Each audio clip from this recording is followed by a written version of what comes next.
rebranding was done, and interior spaces for the displays were designed, keeping in mind this factor that they need to focus on the entire bathing offering and not only the faucet, which was their traditional foothold. Also, from a design research point of view, the agency and the the graphic design team was employed after we had done the research, and we had come back with these modules. So we designed the packaging, we designed the templates for the ads, and we designed the brand distribution documents also. Som, we'll be running short of time, so I recommend that we try and shorten it because we need to have it interactive with the audience. Absolutely. And I'll just quickly. Also, let us concentrate on perhaps what they're really seeking here is the practical application of architecture to hotel and restaurant design. Absolutely. Thank you. So I would talk about the fourth trend, which is very important, and which is your migration from red ocean to blue ocean thinking, which is again design. Now, like you're saying that, practicality is one aspect. Now I'm talking about these trends that might seem to you right now, especially this one is something, okay, I mean, how does one apply to it? That's why I'm trying to give you examples, and I'm just going to give you an hospitality example to explain this, the last one, and then we can start this thing. Excellent. Yeah. Is your migration from your red ocean to blue ocean. What happens, what is red ocean thinking? You have a pond, you have, multiple fishes in a pond, and you're competing for the same product, you have same cost ranges and all that, and it's all red because everybody is eating each other up. And blue ocean, what happens is if you're a fish in a pond, somebody is eating the algae, somebody is sipping the water, somebody is just surviving because of the sunlight. And this is the new trend. Big companies which have survived, for example, Apple Computers, I keep coming back to them because they're the leaders in design thinking, and we must accept that. Is that what they have done is they created this entire model of iTunes store based on their product. So that whole industry never existed. So they created a product and they created an entire industry around it. And just a small project to define it. We were working with a client who said, okay, we want to introduce dim sum in a big way, 150 dim sum. So when we did research, a lot of people said dim sum is a snack, How do we make it into a restaurant format? And a lot of people said dim sum is fast food. So maybe the restaurant format should be a fast food format. But what we ended up doing was we created a fine dining concept with dim sums, which was actually not conceived initially, and it was not thought possible. It's a very successful model, and right now in Delhi it's gotten a couple of awards also. So you have an entire model, you have an entire new model which didn't existed being created. So this is your blue ocean thinking, where you're getting in a straightforward different concept that didn't exist, the market didn't exist, but you're putting it in, and you're satisfying the customer. I think all right, I think we should have, yeah. Let's get into the audience now. Absolutely. Come. Thank you.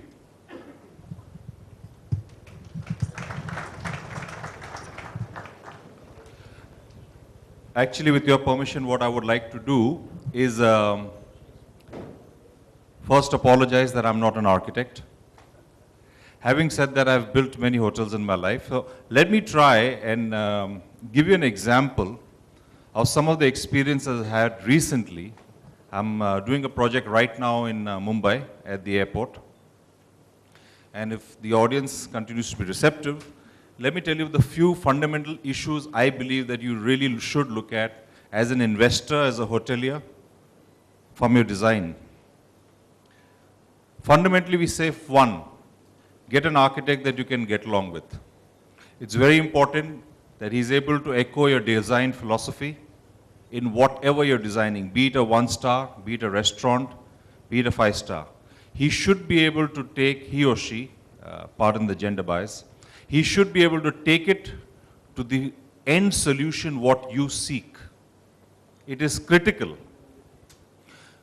Make the choice of the best materials when it comes to the most important things in India, like air conditioning, elevators, construction materials. There can be never a shortage of a guest complaint when your AC doesn't work. Remember that. We live in a warm, humid climate mostly, unless those who've come in from J&K and what you may. We have a serious issue with proper air conditioning. The air should be clean. And when you do an air conditioning selection, ensure that you get the best cost effectiveness for electricity expenses. Most of us will realize our electrical cost anywhere between 10 to sometimes 15% of our revenue in some of the big cities which have expensive energy cost. So try and build your single largest cost after perhaps salary, which is going to be electricity, to the lowest possible model. We had an excellent presentation yesterday from ITC who talked about environmental issues, and we take that forward. 3, what he also echoed, use as much as natural light as possible, wherever. I mean, today we are in a hall, but you've got curtains behind you. You open it out, it makes a wonderful banqueting option. You do not need to put lights in the hotel.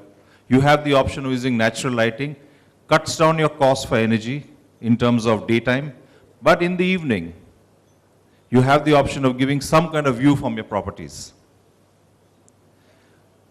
The construction is left to experts like architects who will design, contractors who will build.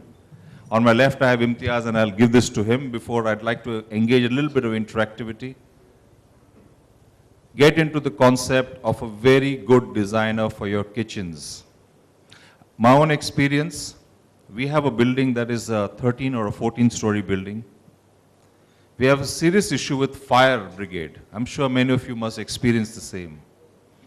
Where historically, we had a gas bank. Now, of course, there are some places with gas pipe. Can you imagine we have decided to do with 0 fire in the hotel but a full kitchen? It's going to be completely induction. I do not need a fire NOC if I'm never going to burn a fire. Ever. And this is something that also from the aspect of classification, which I want all of you to remember, the MOT has now requested and required us to go for non-aluminum vessels. You're going to go all steel pretty much. An induction heater will be able to handle a stainless steel product as well as satisfy your requirements for MOT. Important that you remember it when you build a new property. I'm not saying that you have to go induction. We have a challenge also of things like a tandoor, where Indians must have a roti. And there are ways to mitigate that by having a very small-sized gas-based tandoor. But think about these modern trends when you design your restaurants, your hotels, your kitchens. The next aspect I'd like to talk about, something that we don't think a lot about, is floor and wall finishes. How many of you have experienced peeling walls in the monsoon in this country? Can I see a show of hands? I'm one of them. And how do you mitigate that? There are certain paints out there that you can buy that specifically are designed to deal with peeling walls. The cost of painting your wall every year or every monsoon is far greater than using a paint that will cost you 1.4 to 1.5x at the time of building your hotel. Also the loss of revenue. Once you shut that room down for painting, and the smell that accompanies it for the next few days. If it's an air-conditioned property, rest assured, you cannot give it out to a guest smelling like an oil can. Critical. People have allergies. Critical. Insofar as the FHRA is concerned, and the HRA and the MOT, we are also insisting for all of you to go very strongly for segregation of garbage. Segregate your garbage. STP has become mandatory. Find a place to ensure that you have an STP involved. Be a strong part of the environmental movement. The STP that you install, if you're fortunate not to have a hotel in a city like Mumbai or Delhi, you probably have a garden. You can use that water. We've reached a stage in our new property where we're going to be zero water consumption for everything except drinking. Our STP is going to reutilize the water for the little garden we have, for the flushing and everything else. And believe me, the water is clean. You have the ability to do it. The cost of water is going haywire. The cost to the environment is very high too. You have a chance now. In addition to all the economic benefits, you will be compliant with MOT. So the point I'm going to make before I give it to Imtiaz, who's an expert at kitchen and back office design, is whatever you do when you design your property, the first thing when you talk to your architect is you give him that list from Ministry of Tourism, classification norms. Make sure you're compliant with room sizes, exit strategies of your STP, your water regeneration, and so on and so forth. For any issues, the MOT is very proactive, as are the 4 regional associations in the FHRAI, because the last thing you want to do is make a hotel and then not get it classified. Thank you.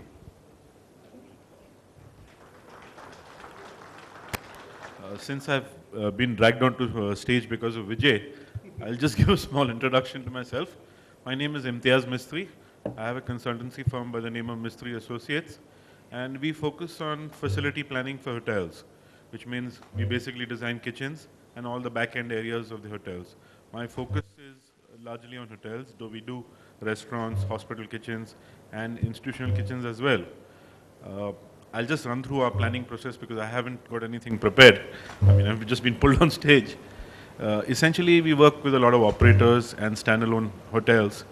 We normally get a brief or a statement of allocation of areas from a hotel operator, and we coordinate with the architect for space allocation. We indicate what are the spaces we require in the initial plan. Then based on inputs from operators as well as our own design team, we actually prepare preliminary layouts which go to the client as well as the operator. Once layouts are frozen, we get into making rough in MEP drawings where we indicate locations for plumbing, electrical, ventilation, ceiling plans. And these drawings normally go to an MEP or an engineering consultant who converts them into a actual routing drawing, what we call GFC drawings in the trade. We get into tendering, there are various levels of tenders. There's locally fabricated equipment, there's imported equipment, there's bought out equipment, there's gas pipeline and gas bank designs, and even separate things for exhaust, a separate tender, cold room tenders, because there's several different vendors specializing, so they sometimes are 5 different tenders. We visit site to check the scope of work under our control. And our job basically ends when the equipment is tested and we kind of hand over to the client. The back of house areas are equipped. There is a little bit of interchange with the interior designer, like we do design the inside of a bar counter as well. Though the dressing up, the apron of the counter is done by the interior designer. Similarly, buffets, we give the functional requirement and the, indicating induction plate, cold plates, and the interior designer does the actual aesthetics. So that's basically how we work. I'm not into designing restaurants or interior as such, it's purely facility planning. So whatever questions would have to be related to kitchen and back of house. Yeah. Yes, Sherwani.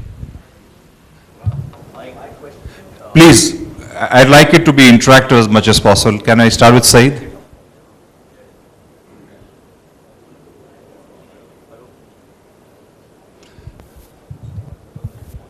Hello? Yes. Yes, Saeed. Increasingly the cost of space is so high that many times I'm sure you get a brief from the client where we are reducing our back-end spaces. And the reason we want to do that is because obviously we want to have the productive spaces and pay off for the space that we have bought. What, in your opinion, should be for a 100-cover restaurant, what percentage of that area would you use for back-end spaces? Because my issue with the designers and kitchen consultants and architects is that why is it not that after a number of projects, you are able to design an effective space, less space, effective space, but so that the operations are not hindered? What would be the percentage? Imtiaz, would you like to start with that? I don't know. Hello? Yeah, I'd say about 1/3 is a practical assumption. That's what everybody said. But if you say, can you design an effective space that can I just does not answer hinder that? Well, I'd say like this. I'd say in India, kitchen planning is a skill more than, I think we have an edge over foreign consultants because imported equipment is very modular. It's literally paste, copy and paste. Whereas when we want to do it in less than 1/3, which is very often, we are forced to combine equipments like, I'm talking technical now. You may have a pickup counter which may have a refrigerator below, and you may have heating lamps on top or infrared grill on top. So it is a skill, frankly. And 1/3 is basically the case, but in cases we have compromised, it's basically a skill. But I would say when we get into a project, we insist that we get a certain amount of space.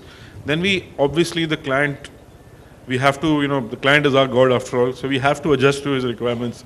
If there's a limitation of space, there's no point developing an ego hassle and saying, no, we can't do it. You have Just to have to adjust. identify, excuse me, you have to identify what you mean by back-end spaces. Unless you do that, you can't say 1/3. Let him go through with it. And No, but you're starting on a wrong footing.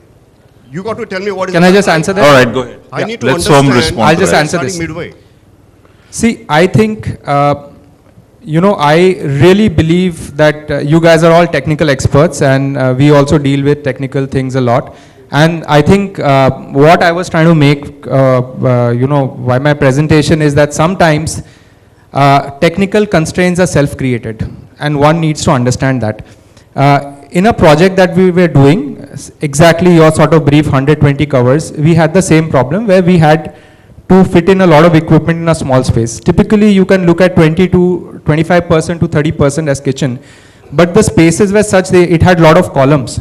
So the solution was, we said, okay, let's put the kitchen in the center and make it like a theater.